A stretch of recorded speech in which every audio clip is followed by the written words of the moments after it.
South India shopping mall the wedding మంత్ర సరికొత్త wedding collection south India shopping mall.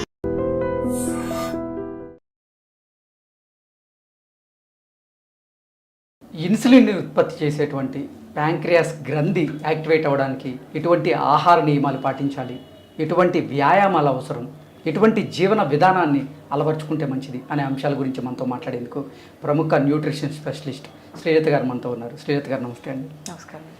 Srilatha గారు, అసలు సహజ సిద్ధంగా ఇన్సులిన్ను ఉత్పత్తి చేసేది ఈ ప్యాంక్రియాస్ గ్రంథి. ఈ గ్రంథి గనక పనితీరు బాగాలేదు అంటే ఇన్సులిన్ అనేది ఉత్పత్తి అవ్వదు. అసలు ఈ ప్యాంక్రియాస్ గ్రంథిని యాక్టివేట్ చేసి ఇన్సులిన్ని సహజ సిద్ధంగా ఉత్పత్తి చేయడానికి ఎటువంటి ఆహార నియమాలు పాటించాల్సిన అవసరం ఉంది, అలాగే ఎటువంటి వ్యాయామాలు చేస్తే మంచిది అంటారు? సో ఇది ఒక మంచి క్వశ్చన్ అడిగారు మీరు. సో డయాబెటీస్ వచ్చింది, ఇంకా నేనేం చెయ్యలేను అనేసి చాలామంది డిప్రెస్ అవుతూ ఉంటారు. ఆ డిప్రెషన్లో వాళ్ళు బింజ్ ఈటింగ్ చేస్తూ ఉంటారు, ఇన్సులిన్ తీసుకోవడం, నచ్చింది తినడం, ఇలా చేస్తూ ఉంటారు. ఆ ఇన్సులిన్ ఎక్కువ మోతాదులో రిక్వైర్మెంట్ అయినప్పుడు ఇంకా ఒబిసిటీ అవుతుంది. ఆ ఒబిసిటీ, ఆ ఫ్యాట్ ఎక్కువైనప్పుడు ఇంకా ఇన్సులిన్ స్టేటస్ అనేది చాలా తగ్గిపోతుంది అనమాట. సో ఇదంతా ఒక విషస్ సైకిల్ లాగా ఉంటుంది. సో డయాబెటీస్ వచ్చినప్పుడు పానిక్ అవ్వాల్సిన అవసరం ఏమీ లేదు. సో మనకు అందరికీ తెలిసింది ప్యాంక్రియాస్ గ్లాండ్ ఉంటుంది, ఇన్సులిన్ సెక్రేట్ చేస్తుంది. అది మన కార్బోహైడ్రేట్ మెటబాలిజంకి, గ్లూకోజ్ అప్టేక్కి చాలా ఇంపార్టెంట్. ఇంకా రకరకాల ఫంక్షన్స్ కూడా ఉంటాయి అన్నమాట. సో మనకి న్యాచురల్గా చాలా రకాల ప్రూవెన్ స్టడీస్ ఉన్నాయి అన్నమాట. సో మనకి టైప్ 1లో చేసేది ఎక్కువగా ఏమీ ఉండదు. It is only insulin therapy whole and sole. But type 2 కానీ జెస్టేషనల్ డయాబెటీస్లో మన డైటరీ మేనేజ్మెంట్ అనేది చాలా ఇంపార్టెంట్. సో మనకి ఇన్సులిన్ సెక్రేషన్ మనకి అడిక్వేట్గా ప్యాంక్రియాస్ నుంచి రావాలంటే మన హెల్తీ బాడీ వెయిట్ ఉండాలి. ఓకే. ఫ్యాట్ అనేది తగ్గించుకోవాలన్నమాట. సో మనము ఫ్యాట్ తగ్గించాలంటే కార్బోహైడ్రేట్ రిస్ట్రిక్షన్ చేసుకోవాలన్నమాట. సో మనం ఎక్కువ మోతాదులో కార్బోహైడ్రేట్ తీసుకుంటే ఎక్కువ బర్డన్ అవుతుంది ప్యాంక్రియాస్కి. సో కార్బోహైడ్రేట్ అనేది హెల్దీ కార్బోహైడ్రేట్ తీసుకోవాలి. ఫస్ట్ కాంప్లెక్స్ కార్బోహైడ్రేట్, అది మోడరేట్ పోర్షన్లో తీసుకోవాలి. అలాగే శరీరానికి కావాల్సిన ప్రోటీన్స్, హెల్దీ ప్రోటీన్స్ ఉండాలి, హెల్దీ ఫ్యాట్స్ ఉండాలి. ఇలా మనం తీసుకున్నప్పుడు మన ఇన్సులిన్ డిమాండ్స్ అనేది తగ్గుతుందన్నమాట. అలాగే మనం ప్యాంక్రియాస్ హెల్త్ ఎలా చేసుకోవాలి? సో మోస్ట్ ఇంపార్టెంట్ థింగ్ మనకి అందరికీ తెలిసింది కాకరకాయ. కాకరకాయ అనేది ఒక ఎక్సలెంట్ హైపోగ్లైసిమిక్ ఏజెంట్ అనమాట. ఇది చాలా స్టడీస్ కూడా ఉన్నాయి. కొంతమంది దీన్ని ఒప్పుకోరు, కాకపోతే ఇది ఎక్సలెంట్ మెడిసిన్. ఇది మనకి ట్రెడిషనల్గా మన తాత ముత్తాతల నుంచి వచ్చిన ఫుడ్ అన్నమాట. సో ఈ కాకరకాయని మనము ఒక 1/2 కిలో అంతా దాన్ని వారంలో 2 సార్లు 3 సార్లు మనం ఆహారంలో చేర్చుకుంటే మనకి గ్లైసిమిక్ కంట్రోల్ బాగా ఉన్నట్టు స్టడీస్ చెప్తున్నాయి. దీన్ని పచ్చిదాన్ని జ్యూస్ తీసి తీసుకోవచ్చు, కాకపోతే దీంట్లో రిస్క్ ఎక్కువగా ఉంటుందన్నమాట. అంటే షుగర్స్ డ్రాస్టిక్గా పడిపోయే ఛాన్స్ ఉంటుంది. అందుచేతనే మనం యూజువల్గా పాటించేది ఎప్పుడో నెలకు 1-2 సార్లు బదులు వారంలో 2-3 సార్లు దీన్ని మనం హ్యాబిట్ చేసుకుంటే కనుక మన బీటా సెల్స్ బాగా ఎనర్జైజ్ అయ్యి అది ఇన్సులిన్ ప్రొడ్యూస్ చేస్తున్నట్టు మనకి పరిశోధనలు తెలుపుతున్నాయి. ఒకవేళ మీరు తీసుకోగలిగితే దాన్ని 1 టేబుల్ స్పూన్ ఎవ్రీడే తీసుకోవచ్చు. బట్ ఒక డైటిషియన్ గైడెన్స్లో మీకు ఒక మంచి స్టిపులేటెడ్ ఫార్మాట్ డైట్ ఇచ్చినప్పుడు అది ఫాలో చేస్తూ తీసుకోవాలి. ఆ గ్లైసెమిక్ వేరియబిలిటీ అనేది మేము అర్థం చేసుకోవాల్సి ఉంటుంది. సో అది ఫస్ట్ మోస్ట్ ఇంపార్టెంట్. అలాగే మెంతులు అనేది ఒక ఎక్సలెంట్ హైపోగ్లైసెమిక్ ఏజెంట్ అనమాట. వీటిలో మంచి మ్యూసిలేజెస్, ఫైబర్ ఉంటుంది. ఇందులో ఉండే గ్యాలక్టోమెనాన్కి బీటా సెల్స్ని రెఫ్రెష్ చేసే కెపాసిటీ ఉంటుందన్నమాట. సో మనకి రకరకాల స్టడీస్ వరల్డ్ వైడ్లో ఉన్నాయి. మనం మినిమం 25 grams పర్ డే తీసుకోవాలి. ఓకే. అంటే 25 grams is a huge amount. 5 చెంచాలు అలా మనం నానబెట్టి దాన్ని జర్మినేట్ చేసి కానీ దాన్ని పొడి చేసి తీసుకోవడం కానీ ఒక రోజు మొత్తంలో 25 grams తీసుకుంటే మనకి డయాబెటీస్ రిమిషన్లో ఉంటున్నట్టు పరిశోధనలు తెలుపుతున్నాయి. ఓకే. అలాగే మనకి కీరా దోసకాయ కామన్గా అన్ని చోట్ల అవైలబుల్గా ఉంటుంది. సో ఈ కీరా దోసకాయని మనము కనీసం ఒక పెద్ద కీరా దోసకాయ అంత సైజే లావుగా ఉన్నది ప్రతిరోజు తింటే కనుక let's A lunch and dinner or if possible breakfast 3 పూటలో మనం అంతంతా తీసుకుంటే మన డయాబెటీస్ చాలా కంట్రోల్లో ఉన్నట్టు పరిశోధనలు తెలుపుతున్నాయి. ఇది కూడా మన ప్యాంక్రియాటిక్ బీటా సెల్స్ని రీజువనేట్ చేస్తాయని పరిశోధనలు తెలుపుతున్నాయి. సో అంచేతనే ఈ కీరా దోసని మనము సాలడ్ రూపంలో, రైతా రూపంలో తీసుకోవాలి. ఓకే. దీన్ని ప్యూరీస్ చేయడము, స్మూదీస్ చేయడం ఇలాంటివి చేయకూడదు. ఓకే. అలాగే మనకి పసుపులో మనకి కర్క్యూమిన్ అనే కాంపోనెంట్ ఉంటుంది. ఇది కూడా మంచి యాంటీ డయాబెటిక్ మెడిసిన్ అని ప్రూవ్ అయింది. మనకి న్యాచురల్గా దెబ్బ తగిలితే పసుపు పెడుతుంటాం.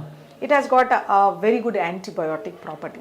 దాన్ని యాంటీబయోటిక్, యాంటీసెప్టిక్, యాంటీవైరల్, తర్వాత edema reducing, okay, anti edema అంటారు. అలాగే మనకి కొద్ది రకాల వాపులు రావడం, యాంటీ ఇన్ఫ్లమేటరీ అంటుంటారు. సో మనకి ప్రాబ్లం ఏది వచ్చినా పసుపు అనేది ఒక సింపుల్ సొల్యూషన్ అని చెప్పొచ్చు అనమాట. సో ఇది మనకి యాంటీ డయాబెటిక్ అని కూడా ప్రూవ్ అయింది. కాకపోతే మనము ఆ పసుపుని ఎంత తీసుకోవాలి అన్నది క్వశ్చన్. సో కనీసం మనము 2.5 చెంచాలు తీసుకోవాల్సి ఉంటుంది ఒక డేకి, ప్రతిరోజు. ఓకే. సో ఇది ప్రాక్టికల్గా ఇంపాసిబుల్ అవుతుంది పొట్టలో వేడి చేయడం కానీ. సో బట్ ప్రూవెన్ స్టడీస్ ఉన్నాయి. కనీసం మనకు 2.5 స్పూన్స్ ఆఫ్ పసుపు ప్రతిరోజు తీసుకుంటే కనుక మనకి డయాబెటీస్ కంట్రోల్లో ఉన్నట్టు. కొన్ని ప్లేసెస్లో రిచువల్ ఉంటుంది. ప్యూబర్టీ అటెండ్ అయిన ఫీమేల్స్కి పసుపుని ముద్దలాగా చేసి మింగిస్తుంటారు. సో ఇది చాలా మంచిది.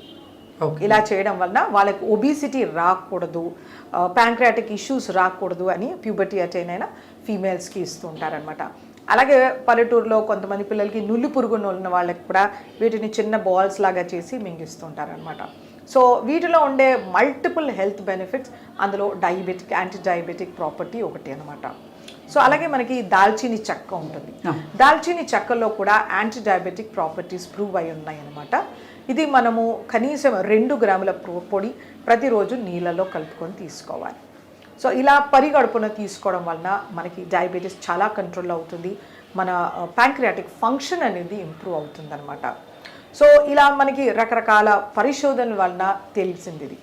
సో ఇవి పాటిస్తూ మనం ఒక మంచి డయాబెటిక్ డైట్ ఫాలో చేస్తూ మనం హెల్దీ వెయిట్ మెయింటైన్ చేస్తే కనుక diabetes is not at all an issue. Okay. Okay Srilatha గారు, అలాగే ఇంకోటి ఏంటంటే కొంతమందికి ఈ కాకరకాయ జ్యూస్ తాగుతున్న వాళ్ళకి కొంతమందికి సందేహాలు ఉన్నాయి. ఈ కాకరకాయ జ్యూస్ వారానికి ఒకసారి లేదా 2 డేస్కి ఒకసారి తీసుకోవడం వల్ల అది షుగర్కి బాగానే పనిచేస్తుంది, అది ఓకే, కానీ ఇతర అవయవాల మీద అది దుష్ప్రభావాలను కానీ దుష్ఫలితాలను ఇచ్చే అవకాశం ఏమైనా ఉందంటే? సో మనకి ఒక ఆయుర్వేదిక్ ఎక్స్పర్ట్ చెప్తారు మనము ఏది ఎంత మోతాదులో తీసుకోవాలి. బికాస్ కాకరకాయ అనేది ఒక మెడిసినల్ ప్రాపర్టీ, ఆయుర్వేదంలో చాలా పెద్ద మెడిసిన్ అది. సో అందుచేతనే కొన్ని స్టడీస్ ఏం చెప్తున్నాయంటే 15 ml తీసుకోవచ్చు అని. సో మీరు అన్నట్టుగా దాని ఇంపాక్ట్ ఇంకా వేరే రకంగా ఉండొచ్చు, ఆర్ సివియర్ హైపోగ్లైసిమియా అవ్వచ్చు. అందుచేతనే కాకరకాయని మనము కూర కింద, బేసిక్ కర్రీ కింద ఉల్లిపాయలు, టొమాటో వేసుకోవడం, ధనియా జీరా పౌడర్ వేసుకోవడం, గరం మసాలా వేసుకోవడం. చాలా సార్లు ఏమవుతుందంటే ఆ కాకరకాయని సన్నగా తరిగేస్తారు, ఉప్పు పసుపు వేసి కలుపుతారు, బాగా నీరుని బయటికి తీస్తారు, వీటిని నూనెలో దేవుతారు, దానిపైన ఏదో మసాలా వేస్తారు. ఇలా చేయడం వలన దాంట్లో ఉండే యాంటీ డయాబెటిక్ ప్రాపర్టీస్ డిస్ట్రాయ్ అయిపోతాయి. They are just simple chips. అలా చేసుకోకూడదు. దాన్ని పెద్ద ముక్కలుగా, మనం ఏ వెజిటేబుల్ అయినా మినిమం 1 ఇంచ్ పొడుగ్గా ఉండాలి. మనం నచ్చినట్టు టేస్ట్ కోసం వాటిని సన్నగా తరిగేసి మూకుడులో వేసి వేయించామంటే no nutrition, zero. It is for taste of time. మనం అందరూ ఫీమేల్ పాపులేషన్, ఆడవాళ్ళందరూ గ్రహించుకోవాలి ఇది. చాలాసార్లు వాళ్ళు రాత్రి దాటిని పెరుగులో నానేస్తారు, దాన్ని గట్టిగా పిండేస్తారు, వాటిని వేయిస్తారు, కూర చేస్తుంటారు. ఇలా చేస్తే మనకి మెడిసినల్ ప్రాపర్టీస్ లేవు. కాకరకాయని ఎడ్జ్ టు ఎడ్జ్ ట్రిమ్ చేసి వాటిని పైన ఉన్న తొన కూడా తీయాల్సిన అవసరం లేదు, అది మనం డైజెస్ట్ చేసుకోగలుగుతాం. వాటిని నీట్గా క్లీన్ చేసేస్తారు, స్క్రేప్ చేసేసి దాని లోపల ఉన్న సీడ్స్ అన్నీ తీసేస్తారు. ఆ సీడ్స్లో మంచి యాంటీ డయాబెటిక్ ప్రాపర్టీస్ ఉంటాయి. సో దాని పీల్తో సహా, సీడ్స్తో సహా మినిమం 1 ఇంచ్ సైజులో దాన్ని చాప్ చేసి దాన్ని కొద్ది వాటర్లో బాయిల్ చేసి సాటే చేసుకోవచ్చు. ఉల్లిపాయ టొమాటో కర్రీలో వేసుకోవచ్చు. మనం ఏదైనా రెసిపీ చేసుకోవచ్చు. బట్ ఎక్కువ high heat, dry heat, oil fry ఇలాంటివి చేయకూడదు. అలా చేసినప్పుడు మన డయాబెటిక్ ప్రాపర్టీస్ ఉండవండి, ఓన్లీ టేస్ట్ ఉంటుంది. సో ఇది ప్రతి ఒక్క ఆడవాళ్ళు గ్రహించుకోవాల్సింది. ఎందుకంటే వాళ్ళు చేసే ఫుడ్ అది మెడిసిన్ అవుతుంది. అది మన ఇండియన్ ఆయుర్వేదాలో మన వంటశాల అనేది it is equal to a pharmacy, వైద్యశాల. పాకశాల అంటే వైద్యశాల, కానీ ఆడవాళ్ళు దాన్ని పాయిజన్ లాగా చేసేస్తున్నారు. సో అలా చెయ్యకూడదు. It is my sincere request for all the ladies. Okay, అంటే వేరే అవయవాల మీద దుష్ప్రభావం చూపించే అవకాశం అయితే లేదంటారు? లేదు, బట్ మైల్డ్ సైడ్ ఎఫెక్ట్స్ అయితే ఉంటాయి. ఓకే, నాసియా రావడం కానీ, పొట్టలో తిప్పినట్టు అవ్వడం కానీ, అంతేగాని ఏ అవయవాలు డ్యామేజ్ డ్యామేజ్ అయితే అవ్వదు. ఎందుకంటే it is a medicine. Yes, it is a medicine. మనము దాన్ని రాగా తీసుకున్నప్పుడు కొంచెం సైడ్ ఎఫెక్ట్స్ ఉంటాయి. పొట్టలో మంట రావడం కానీ, ఇరిటేషన్ అలా ఉండొచ్చు. తప్పితే it is never a poison. It is a healthy vegetable. Okay okay Srilatha గారు, ధన్యవాదాలు. నమస్కారం. Sir, one life lesson what medicine has taught you. Whatever you can do without expecting. But I really believe మన positive attitude ఉంటేనే మనం ఏదైనా సాధించగలం. గట్ని మనం కరెక్ట్గా డీల్ చేసినట్లయితే అది మనకి పాజిటివ్ హార్మోన్స్ని రిలీజ్ చేస్తుంది. షుగర్ వచ్చిన వాళ్ళ పరిస్థితి ఏంటి? పొట్ట దగ్గర పెరిగితే దాన్ని ఆండ్రాయిడ్ అంటారు. ఆండ్రాయిడ్ ఫోన్ కదా. అసలు థాట్స్ ఎందుకు వస్తాయి? బ్రెయిన్ డెడ్ అంటే దానికి ప్రపంచం అంతా కూడా కొన్ని నిర్దిష్టమైనటువంటి లక్షణాలు ఉంటాయి. మానసికంగా ధైర్యంగా ఉంటే క్యాన్సర్ జయించవచ్చు. You are a doctor for a cause sir, అంతే. వాళ్ళకి వచ్చిన ఆదాయం కాకుండా ఫ్రీ సర్వీస్ ఎంతమందికో చేస్తారు.